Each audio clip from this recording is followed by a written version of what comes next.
Hello friends, പുതിയൊരു വീഡിയോയിലേക്ക് എല്ലാവർക്കും സ്വാഗതം. ഇന്ന് ഞാൻ ഹോസ്പിറ്റലിൽ പോകുന്ന ദിവസമാണ്. അപ്പോൾ കുഞ്ഞിനെ രാവിലെ കുളിപ്പിച്ച് പാലൊക്കെ കൊടുത്ത് കിടത്തി ഉറക്കിയിട്ട് പോകാമെന്ന് വെച്ചിട്ടാണ്. അപ്പോൾ രാവിലെ എണീറ്റ് കുളിയൊക്കെ കഴിഞ്ഞ് പാലൊക്കെ കുടിക്കട്ടോ വരുന്നത്. കഴിഞ്ഞ് ആൾ ഉറങ്ങിക്കഴിഞ്ഞപ്പോൾ ഹോസ്പിറ്റലിൽ പോണേക്കാളും മുമ്പ് ഒരു പൊടി കഴിക്കാൻ തന്നിട്ടുണ്ടായിരുന്നു, ഗ്ലൂക്കോസ് ടെസ്റ്റിന് വേണ്ടിയിട്ട്. അത് ഒരു കപ്പ് വെള്ളത്തിൽ ആ പൊടി മുഴുവൻ കലക്കി കുടിക്കാനാണ് പറഞ്ഞു തന്നിട്ടാണ് ടെസ്റ്റ് ചെയ്യുക. ഞാനതിങ്ങനെ കലക്കി കുടിച്ചുകൊണ്ടിരിക്കുക. അത് കഴിഞ്ഞ് ഞങ്ങൾ ഹോസ്പിറ്റലിലേക്ക് പോയി. ഹോസ്പിറ്റലിൽ ചെന്നതിന് ശേഷം ബ്ലഡ് ടെസ്റ്റ് ഉണ്ടായിരുന്നു. ബ്ലഡ് ടെസ്റ്റ് എടുക്കാൻ വേണ്ടിയിട്ട് അങ്ങനെ പോയിക്കൊണ്ടിരിക്കുകയാണ്. അങ്ങനെ ബ്ലഡ് ടെസ്റ്റൊക്കെ എടുത്തു. ബ്ലഡ് ടെസ്റ്റ് എടുത്തു കഴിഞ്ഞിട്ട് 2 മണിക്കൂർ കഴിഞ്ഞിട്ട് അതിൻ്റെ റിസൾട്ട് കിട്ടുള്ളൂ.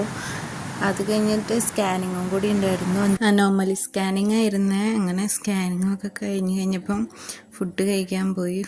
ഭക്ഷണമൊക്കെ കഴിച്ച് കഴിഞ്ഞപ്പോൾ ഒരാൾ ഇവിടെ നല്ല അനക്കമായിരുന്നു. അങ്ങനെ ഭക്ഷണമൊക്കെ കഴിച്ച് കഴിഞ്ഞ് ഇങ്ങനെ ഇരിക്കുകയായിരുന്നു. ഡോക്ടറെ കാണാൻ വെയിറ്റ് ചെയ്തിരിക്കുകയായിരുന്നു.